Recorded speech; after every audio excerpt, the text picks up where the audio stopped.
नमस्कार, स्वागत है आप सभी का आज के इस खास कार्यक्रम खास मुलाकात में। आज हमारे साथ स्टूडियो में मौजूद हैं दीपक शर्मा जी, जिनसे हम चर्चा करेंगे इनके जीवन के बारे में कि किस तरह से इन्होंने अपने इस मुकाम को हासिल किया है। नमस्कार, स्वागत है आपका। नमस्कार।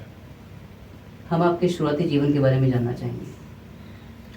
शुरुआती जीवन जैसे कि अब हमारी संस्कृति और भारतवर्ष में हम सभी का जन्म हुआ, जी, परंतु जो हर व्यक्ति बड़ा होता है अपने अपने लक्ष्य लेके, अपने अपने भविष्य के सपने लेकर के बड़ा होता है। जी, उसी प्रकार से बाल्यकाल से ही कुछ सपने हुआ करते थे। जी, तो शुरू में कुछ खेलों की तरफ भी रुझान था, जी, उसको भी मैंने साथ रखा और अपनी पढ़ाई भी जारी रखी।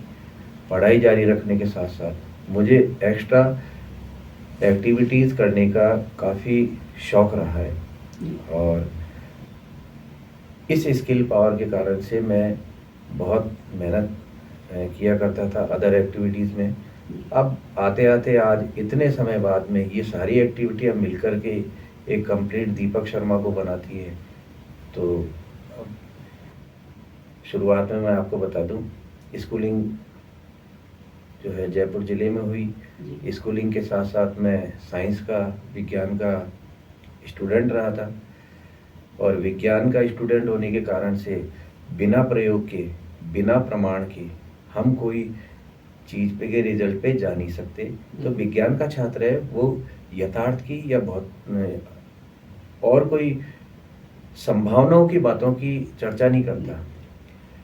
और अचानक से मेरे जीवन में टर्निंग पॉइंट आया और इस टर्निंग पॉइंट ने मुझे अचानक ज्योतिष शास्त्र में, धर्म और अध्यात्म में मुझे आना पड़ा। तो मेरा बेस वही था, विज्ञान। ज्योतिष शास्त्र में जब मैं आया, काफ़ी लगभग 26-27 साल पहले, तो उस समय आया तो उन चीज़ों को मैं साइंटिफिकली देखता था। मैं विज्ञान के प्रयोग से प्रमाणित करना चाहता था, कोई बात कही हुई मानता नहीं था। शास्त्रों का अध्ययन किया, वहाँ से मैंने मेरी जिज्ञासाओं के प्रश्न थे, उनका समाधान ढूँढा। योग्य गुरुओं की सानिध्य में रह कर के उस प्रकार से जो प्रयोग हुए, उन प्रयोगों का नतीजा है कि मुझे हौसला मिलता गया। फिर हमारे राजस्थान में दैनिक भास्कर जो है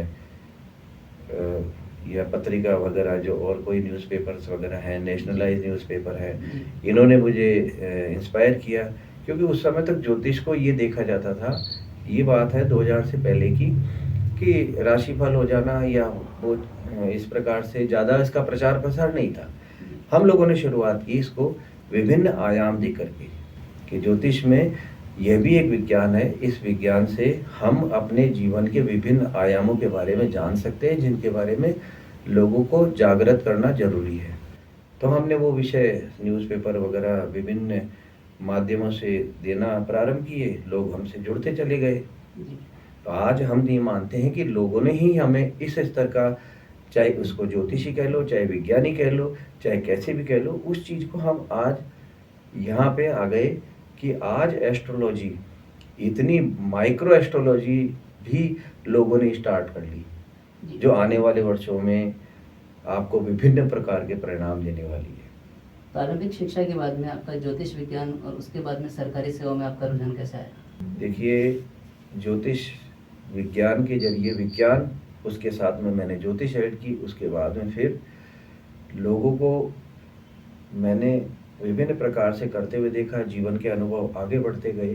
तो ज्योतिष में उस समय तक मैं ये सीख चुका था, बहुत से मेरे ज्योतिष साथियों ने ये विचार किया था, एक समस्या और एक मजबूरी ये बताई थी कि हमारे पाठ्यक्रम में अब तो इतने सालों बाद में ज्योतिष को एक पाठ्यक्रम के रूप में लिया जाता है, उस समय नहीं लिया जी, जाता था। तो बड़े-बड़े पंचांग बनाने वाले या हमारे राजा जयसिंह जी जिन्होंने वेधशालाओं का इनका निर्माण कराया था, तो उस समय राजकीय संरक्षण प्राप्त था। तो ज्योतिषी दिन-रात अध्ययन करते रहते थे और वो गहन शोध हमारे सामने आते रहते थे।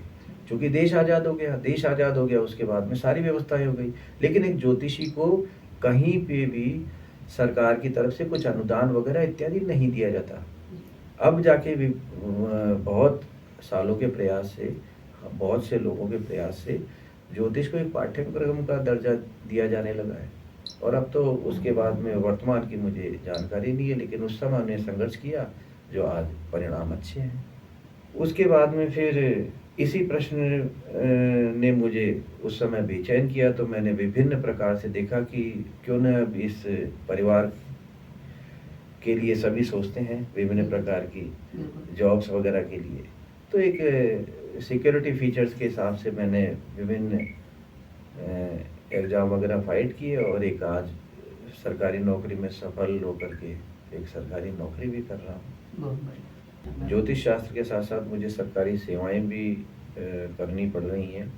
तो जैसा कि सभी लोग करते हैं, विभिन्न प्रकार की सेवाएं हमारे भारतवर्ष में प्रचलित है विभिन्न कंपटीशन के माध्यम से। चूँकि उस समय मेधावी छात्र रहा था, तो परिवार ने भी प्रेरित किया कि भाई कंपटीशन के एग्ज़ाम वगैरह देने चाहिए, आपको जॉब वगैरह की करनी चाहिए। तो मैंने ट्राई की, मेरा एक से अधिक सेवाओं में चयन हुआ। उनमें से मैं एक सेवा में, जो मेरे जीवन के अनुभव थे, उसी सर्विस को मैंने कंटिन्यू रखा और आज भी राजकीय सेवा में कर रहा हूँ। और साथ साथ समाज सेवा और ज्योतिष शास्त्र गहन अध्ययन के रूप में ये जीवन यात्रा के साथ निरंतर चलायमान है। बहुत बढ़िया। ज्योतिषाचार्य, सरकारी सेवाएं, इसके अलावा सुना है आपका खेलों में बहुत विशेष रुचि रही है, उसके बारे में कुछ प्रकाश डालेंगे? देखिए, आपने मुझे मेरे बचपन में लौटा दिया। आपकी बात का बहुत अच्छा जवाब दे दूँगा कि हर इंसान में एक बच्चा ज़िंदा होना चाहिए। वो चीज़ें लेकर के मैं, जो कि सरकारी जॉब भी कर रहा था, एस्ट्रोलॉजी भी कर रहा था, सभी चीज़ें चल रही थी। तो क्रिकेट का, चूँकि मैं स्टेट टूर्नामेंट्स वगैरह पहले खेल चुका था, जी। तो मेरे ऑफिसेज़ में जानकारी कि आप खेलने में इंटरेस्टेड हैं, तो उस समय जॉब लगते के साथ ही मैं उसमें स्पोर्ट्स एक्टिविटी में भी रहा और निरंतर रहा। और हमारे राजस्थान की ही नहीं, वरन हमारे राष्ट्रीय चैम्पियनशिप, जो all India civil services tournament वगैरह में, इनमें क्रिकेट के खिलाड़ी के रूप में प्रतिभागी रहा। तो ये एक छोटी सी जीवन यात्रा है।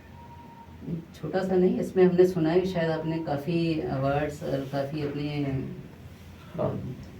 प्रतिभा जो आपने दिखाई है वो सामने आई है। अब दर्शकों को भी शेयर करिए कुछ।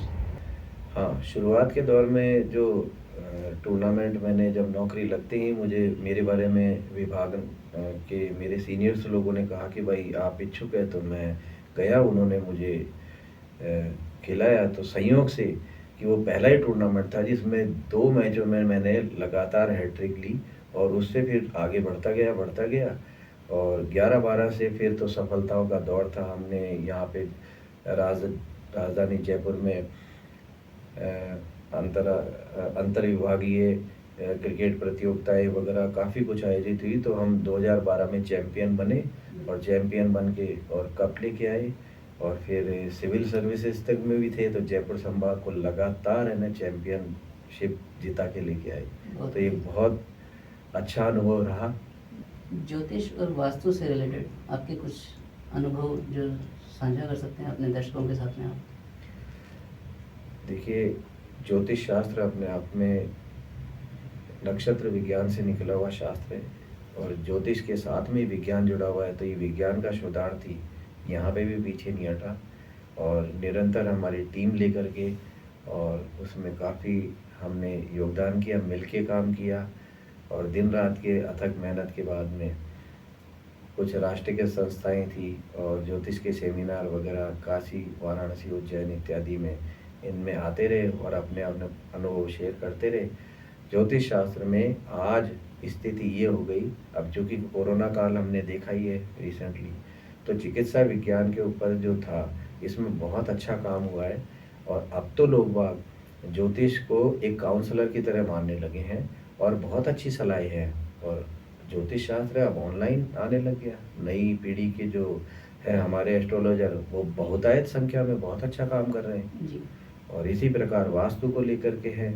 तो पहले नगरीकरण योजनाओं में 1 मंजिल या 2 मंजिल की इमारतें बना करती थी। हमारे शास्त्र उससे भी पहले, हम मोहनजोदड़ो की सभ्यता है तब से है। और आज हम चूँकि मल्टी स्टोरी बिल्डिंग में जाने की कल्पना कर रहे हैं, एक तरफ दुबई वगैरह है, बड़े बड़े टावर्स बना रहे हैं, तो वास्तु में भी इस प्रकार के निरंतर अनूठे प्रयोग जारी हैं। बेशक परिणाम लोगों के सामने नहीं आ पा रहे, परंतु लोगों की जिज्ञासा के अनुसार उनको संतुष्टि मिलती है, वो हमसे पूछते हैं। हमारे जैसे और भी अनेक एस्ट्रोलॉजर वास्तुशास्त्री से पूछते हैं और अपनी जिज्ञासाएं शांत करते हैं, अपने प्रश्नों के जवाब लेते हैं, और आने वाले समय में बहुत अच्छे परिणाम देखने को मिलेंगे।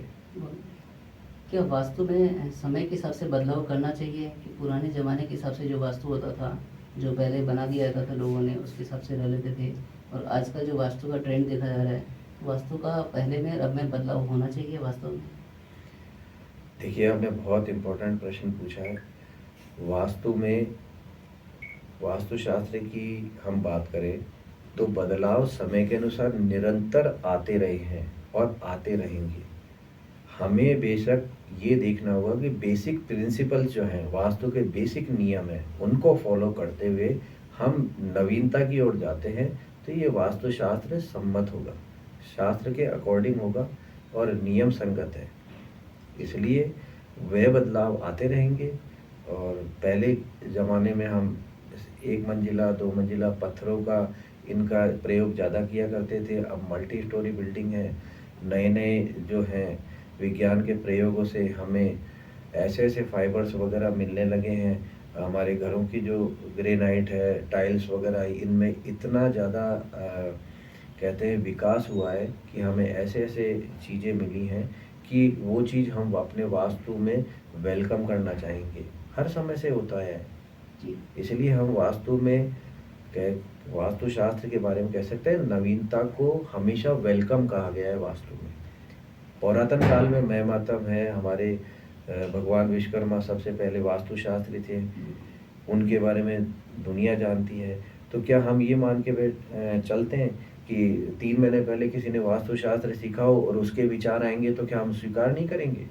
वो भी स्वीकार करेंगे। तो नवीनता का तो हमेशा से समावेश होता है। ये विज्ञान के प्रयोग हैं, ये वास्तु विज्ञान के प्रयोग हैं, और प्रयोगों को निरंतर चलना चाहिए। प्रयोग करेंगे तभी हम परिणाम पा पाएंगे।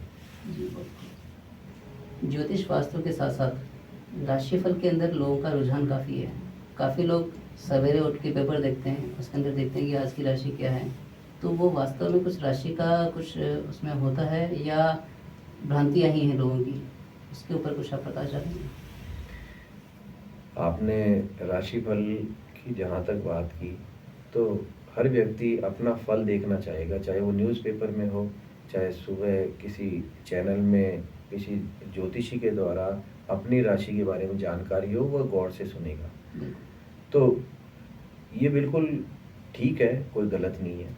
उनकी मान्यताएं, अपना अपना समय है, सुबह का टाइम है, उनको उस समय का टाइम अपना मैनेज करना होता है, अपनी दिनचर्या तय करनी होती है, इसलिए कोई गलत नहीं है राशिफल। अब वो सटीकता का जो प्रमाण है, सटीकता का अपना अपना प्रमाण वो स्वयं निर्धारित करें कि भाई कि वो कितना समय उसको देते हैं। बाकी ये तो बहुत गहन विषय है, बाकी इसको मैं गलत नहीं मानता, ये चलती आई है। राशिफल की जहाँ तक बात है, राशि के प्रतीक चिन्हों की, तो 12 की 12 राशि हमारे ऋषि मुनियों ने जो बताई हैं, वो सब चलायमान है। वो सब देखा जाए उनके ऊपर बहुत गहरा शास्त्र है, इसलिए ये कोई गलत नहीं है। लोगों को ठीक है, मानते हैं, अपनी अपनी मान्यताएं हैं।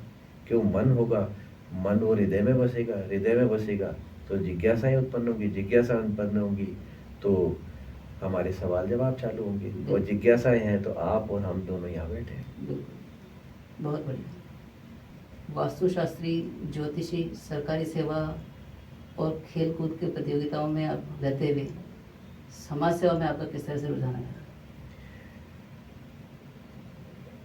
ये मैं समय तो देखो, मैं क्षमा चाहूँगा कि समय के बारे में मुझे बोध नहीं होगा या कोई जानकारी नहीं होगी। बहुत समय से, सालों पहले से, जब से ज्योतिषी भी था, मैं सरकारी सेवा में आ चुका था, तो समाज बंधुओं ने ये कहा कि दीपक जी ये चीज़ करनी चाहिए, मिलके कोई भी काम हम ये अच्छा करना चाहते हैं। तो वो विभिन्न प्रकार के कामकाज थे, तो सब लगभग मेरी मान्यता है कि सभी करते होंगे अपने अपने देश काल परिस्थिति के अनुसार। तो मैं भी उनसे शामिल होता गया।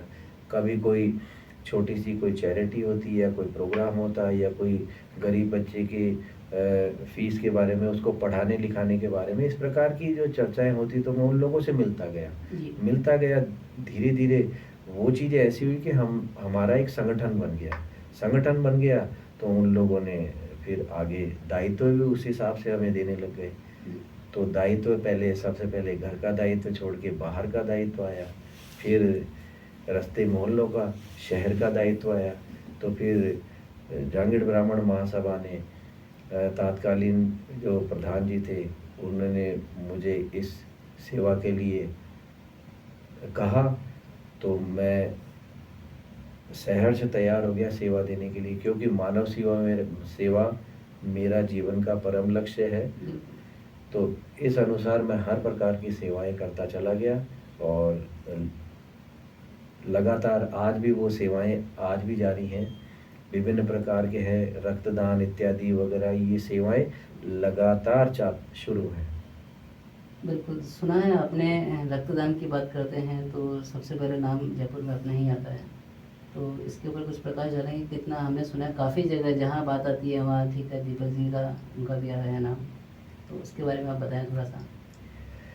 देखिए, सन 2001 के आसपास की बात है। मेरी माताजी के कोई चिकित्सकीय कारणों से उनको हॉस्पिटल एडमिट करवाना पड़ा, महिला चिकित्सालय में।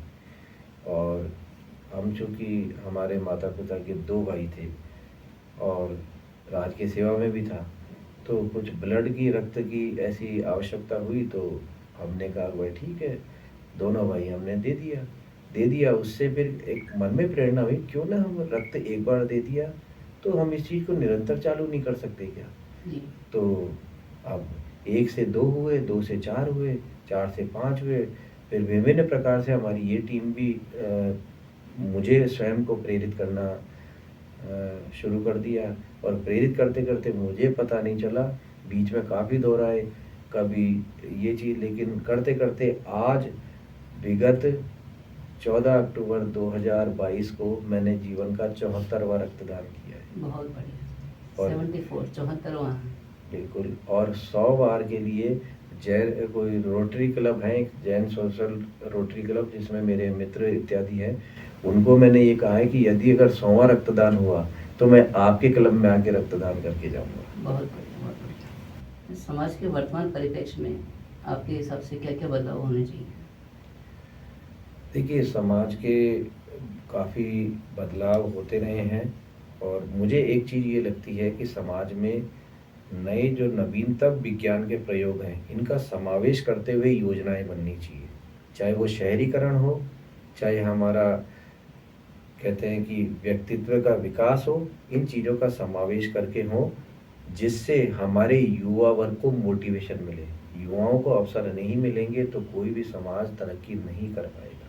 युवाओं को समझें, युवाओं को मोटिवेशन दें और उचित संसाधनों से नियम संगत, क्योंकि विदाउट प्रिंसिपल आप किसी भी काम को नहीं चला सकते। मेरी स्वयं की मान्यता है, चाहे आप घर चला लो, चाहे ये देश चला लो, नियम और प्रिंसिपल इनका अनुसरण होना ही चाहिए। बिना प्रिंसिपल के आप आगे बढ़ ही नहीं सकते। हमें वास्तविक विकास करना है तो कुछ नियम सिद्धांतों की पालना के साथ और आनंद के साथ जीवन को आगे बढ़ाना है। यही सर्वांगीण विकास की विचारधारा है। राधे गोविंद।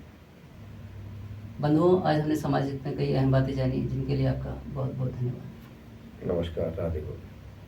मिलते हैं अगले सप्ताह किसी नई हस्ती के साथ। तब तक आप देखते रहिए विश्वकर्मा टुडे न्यूज़।